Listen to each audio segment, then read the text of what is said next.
Ladies and gentlemen, the President of the United States, Donald J. Trump.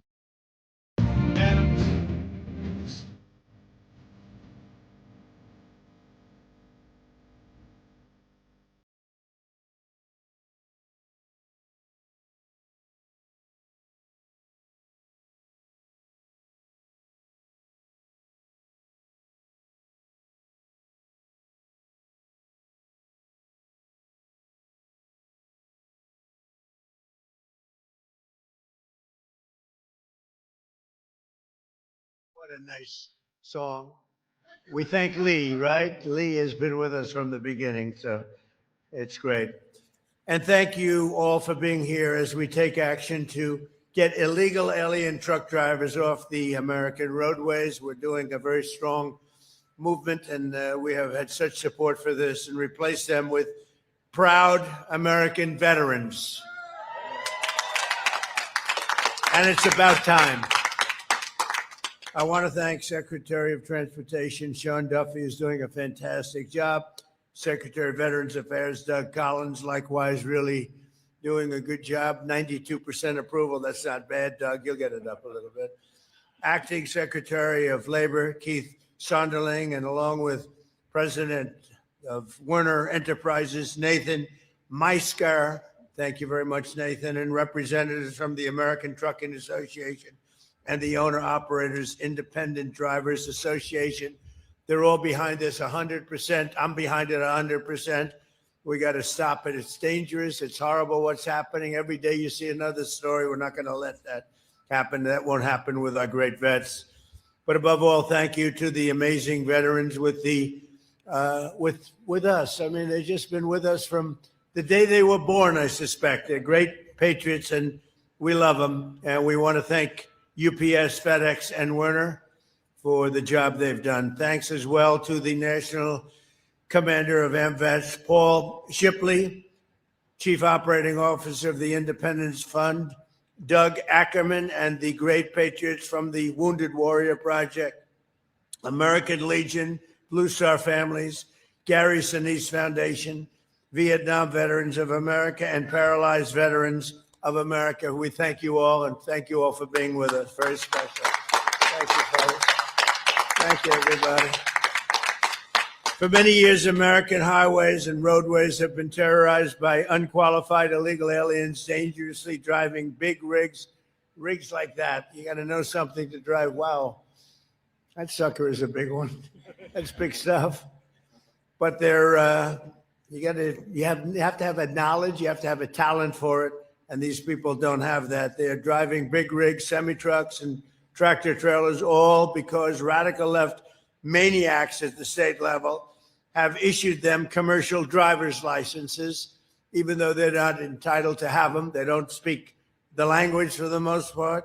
Many of these illegal aliens don't even come close. They don't want to learn the language. They don't care about the language, and they don't speak it. They don't speak English. They cannot read basic road signs. In many cases, they've engaged in reckless driving that has caused many, many preventable deaths, too many to even talk about.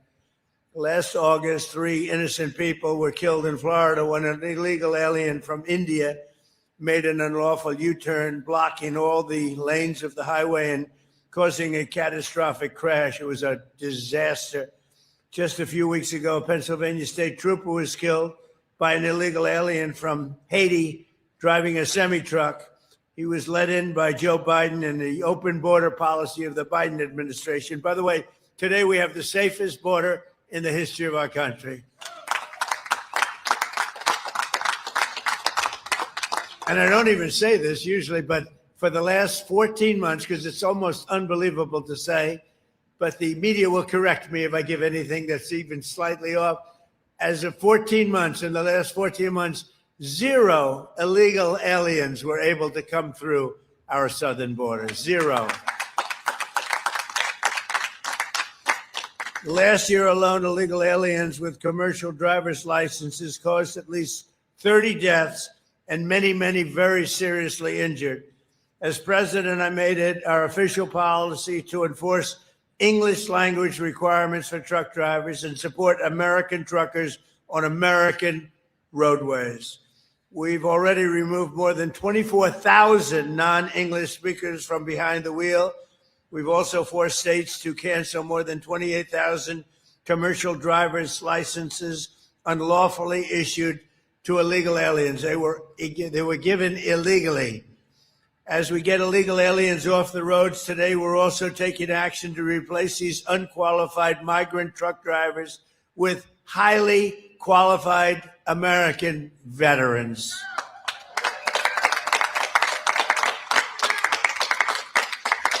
Under our brand new Freedom Haulers, we call it Freedom Haulers initiative, any American who has driven a heavy truck for our military will automatically be eligible for a commercial driver's license. And it's good paying jobs too. Any veteran with a heavy vehicle experience from the military will now be eligible to skip redundant road tests to obtain a commercial driver's license. We're going to make it as easy as possible for the veterans within 2 years following their active duty service. And for the veterans where you have a situation where you have not truck drivers in the military, where you don't have truck drivers, they're going to be given a very quick pass. We're going to teach them. They're going to learn. If they didn't drive a truck in the military, but they're going to learn, and they're going to learn very quickly, and they'll be licensed in a matter of a few weeks, I think it is. They're going to take about 3 or 4 weeks of training. 34 states have joined this initiative, including Indiana, Wyoming, Louisiana, Arkansas, Alabama, Florida, and Maryland are joining us just today. Many of the representatives and leaders from those states are with us. It's actually a very big deal. This is a big deal. We believe that all 50 states and Washington, D.C. should join us in supporting these great veterans. And frankly, some of the states didn't know about it. They heard about it today, and I think they're all going to be signing up. Data shows that truck drivers who are veterans account for 42% fewer accidents. Think of that, 42%. And that number, they say, is a very minimal number, even as they drive the double the number of miles of non-veteran drivers. So to end this, very simply, the radical left wants more jobs for illegal aliens and more migrants and 18-wheelers. And Trump administration wants safer roads and more jobs for the American veteran. Now I'd like to ask a man who's done a fantastic job on this subject and many others, Secretary Duffy, to say a few words, followed by Secretary Collins, Nathan, and a great veteran truck driver, Ricky Washington. And I'll just stand here and watch. Thank you very much. Sean, go ahead.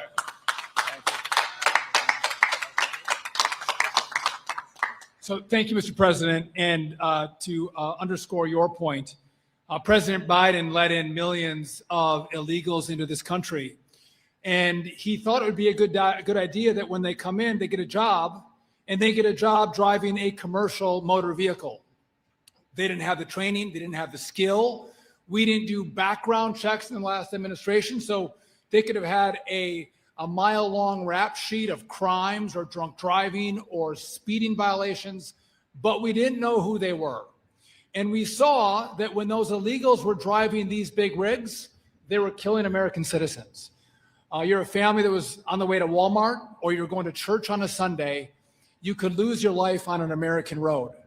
So because of the president's initiative, he signed an executive order over a year ago. It was the common sense rules of the road. And since you signed that executive order, we all have been working overtime to make sure we take illegals off American roads, and we give those jobs to great Americans, including great American veterans. So that's right. These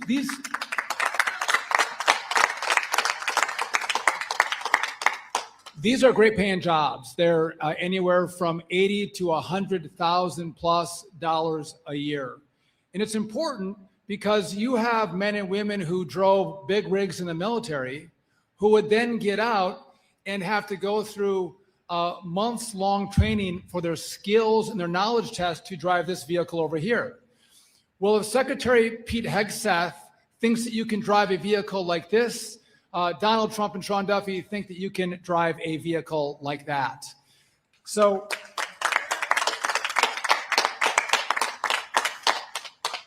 So we have illegals are out, American patriots are in this administration. We've had more people, trucking companies call us and try to find, how do I hire more veterans? How do I bring the great men and women who serve this country? How do I bring them into my company? So you can go to freedomhaulers.dot.gov to get more information. But we are clearing the deck for you to get a great job in trucking. Mr. President, there's a lot of things that the radical left, as you mentioned, get angry about because they're radical. But safety for the American citizenry is bipartisan. This is not a political issue. This is an American issue. Let's make sure American roads are safe. Let's make sure we put great patriots who serve this country on American roads, well-trained, with great skills. And I think this is one of the great legacies of your administration. I am grateful for your leadership, putting America first, American veterans first, American roads first over the illegals who the last administration prioritized. It has been just an honor to work with you. And to me, he's a masterclass. To see how this president operates, to watch him and learn from him is amazing. So thank you. I appreciate it, Mr. President.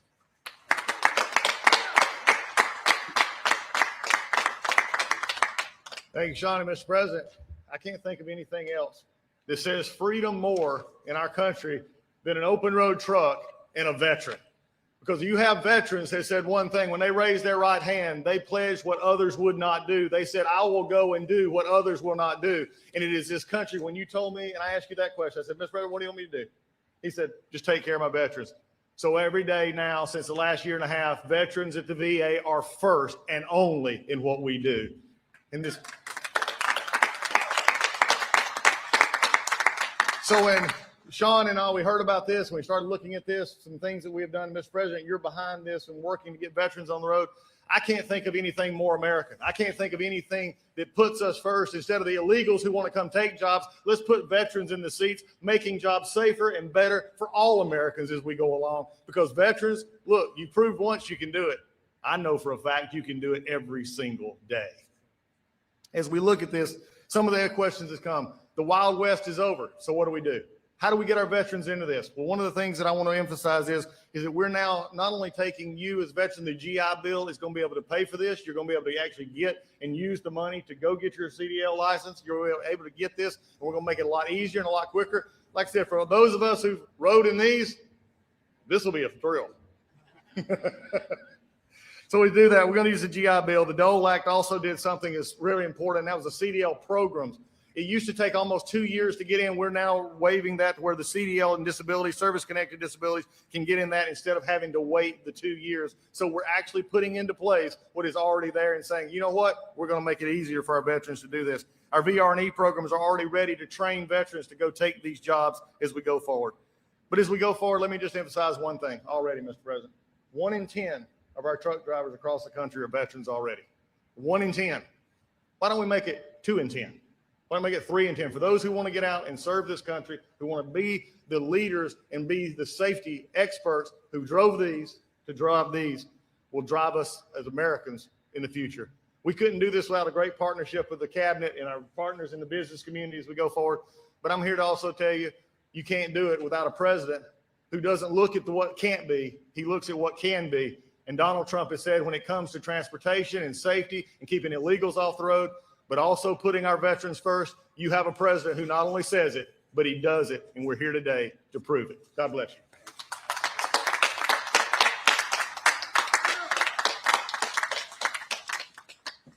I would like to thank President Trump for inviting us all here today.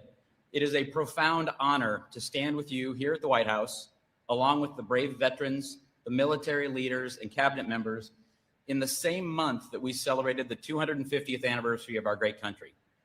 If I could take a moment, for those of you that are at a camera and facing this way, there are hundreds of veterans here today. And I feel like we owe it to the veterans who have sacrificed. The saying is that all gave some and some gave all. And I would like to take a moment for all of us to thank the people behind the camera and the men here for their service.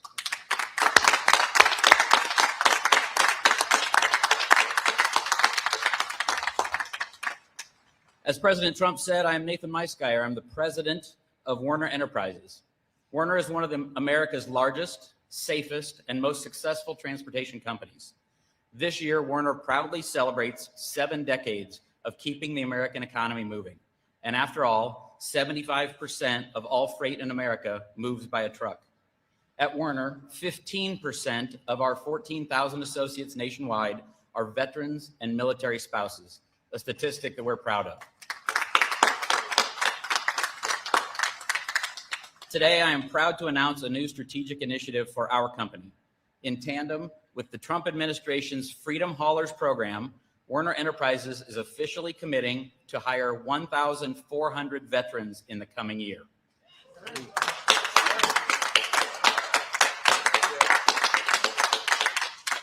This administration's Freedom Haulers campaign will have a direct and powerful impact on our ability to bring even more veterans into our workforce and into this great trucking economy.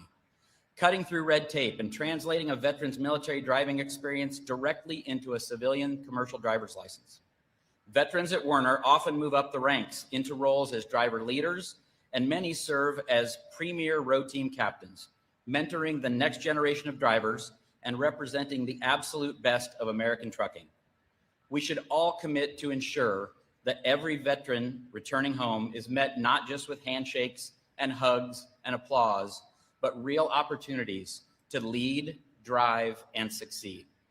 Thank you again to President Trump and all of the members of the Trump administration who support our heroes and these pro-veteran initiatives. May God bless our veterans, may God bless our leaders, and may God bless America. Thank you.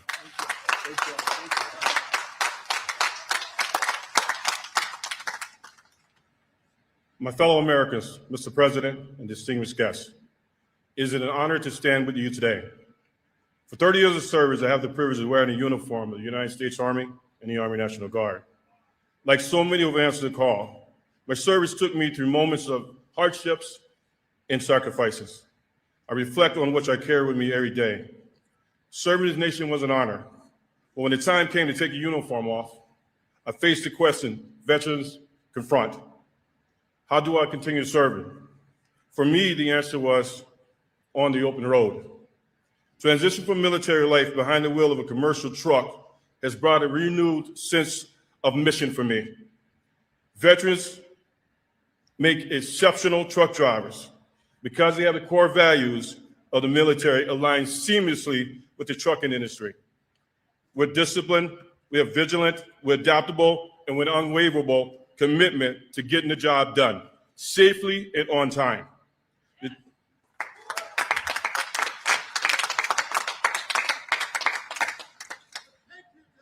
The trucking industry is more than just a sector of our economy.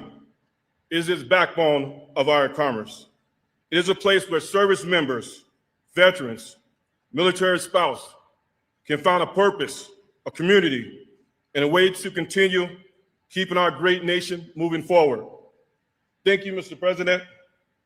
God bless our service members and their family, and God bless the United States of America.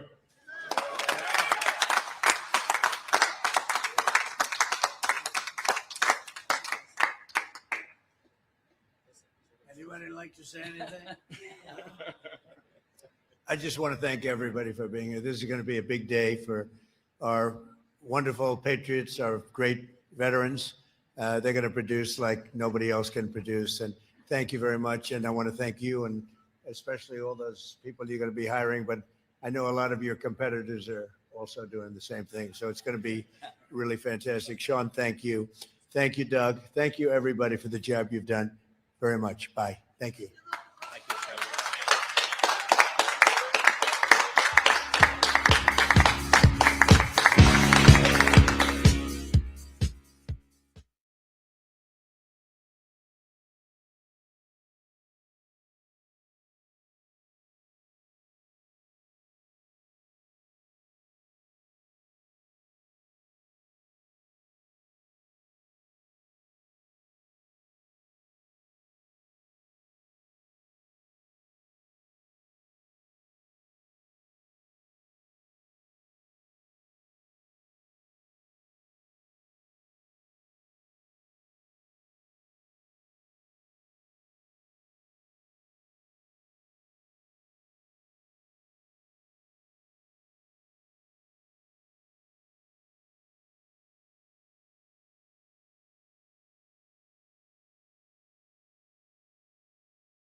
Our lives, our fortune, and our sacred honor.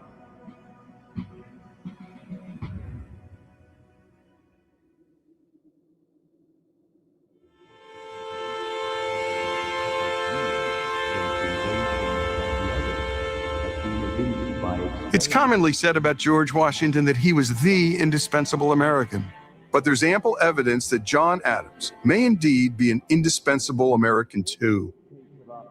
Though never a soldier, Adams fought for America's freedom in our nation's most important chapter. Few Americans in history have a political and diplomatic resume like Adams. Here's a list of some of the positions he held in public life. Massachusetts delegate to the Continental Congress. First U.S. minister to the Netherlands and Great Britain.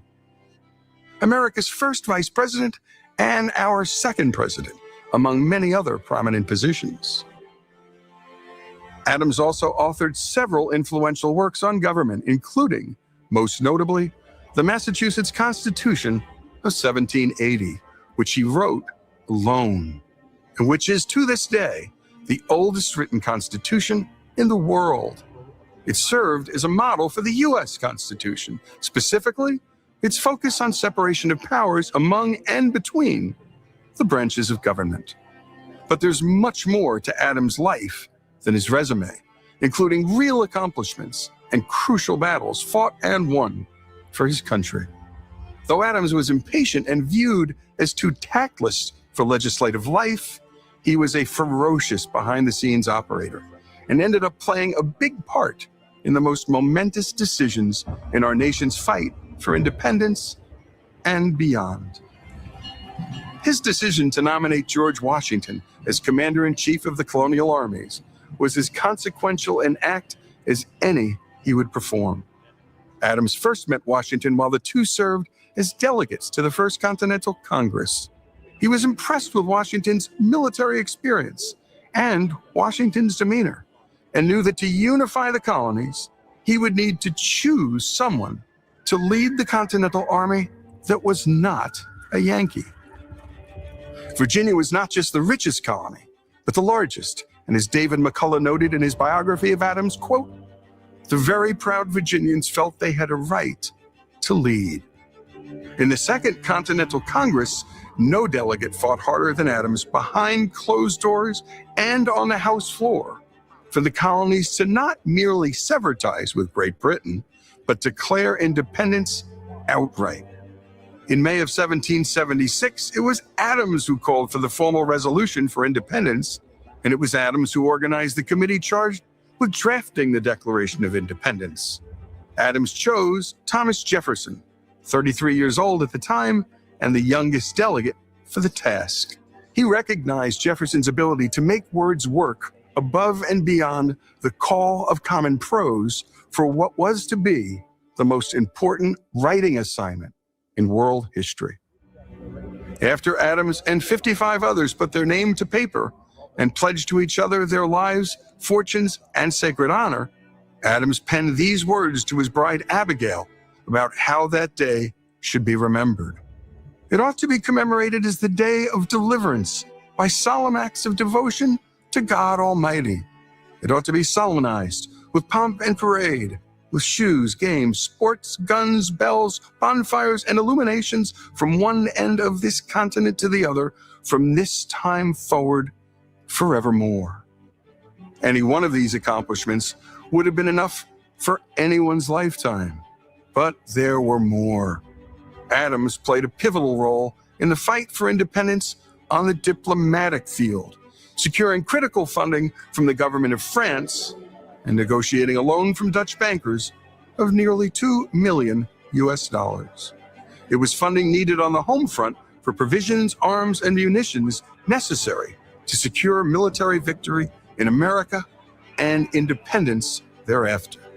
Adams wrote of his efforts later in his life, "If this had been the only action of my life, it would have been well spent." And there were his efforts, along with John Jay and Benjamin Franklin, on the treaty that ended the Revolutionary War.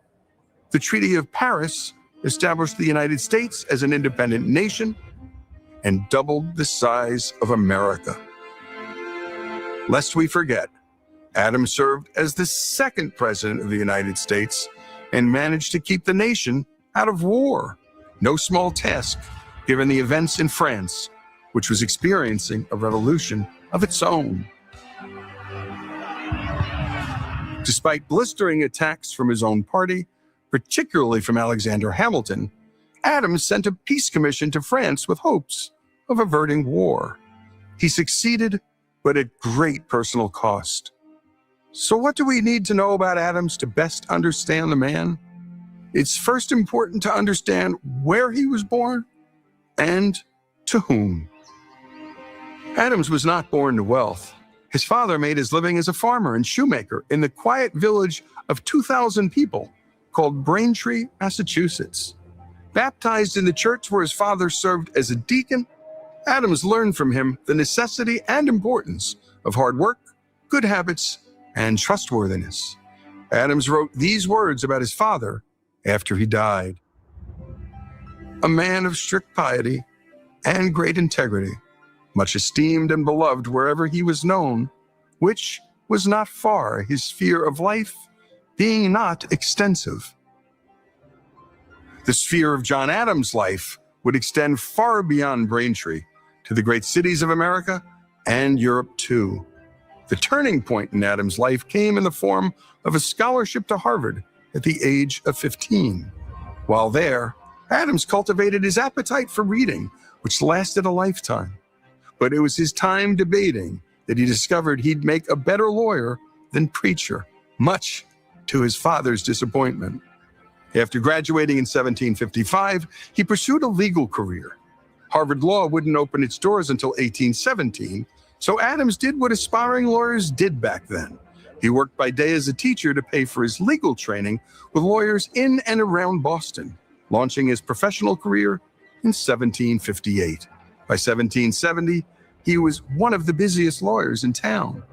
Then came the moment that tested Adams' commitment to the rule of law and provided posterity with a window into the character and courage of the man. At great risk to his practice, he chose to represent the Redcoats in the biggest case of his time, the Boston Massacre trial.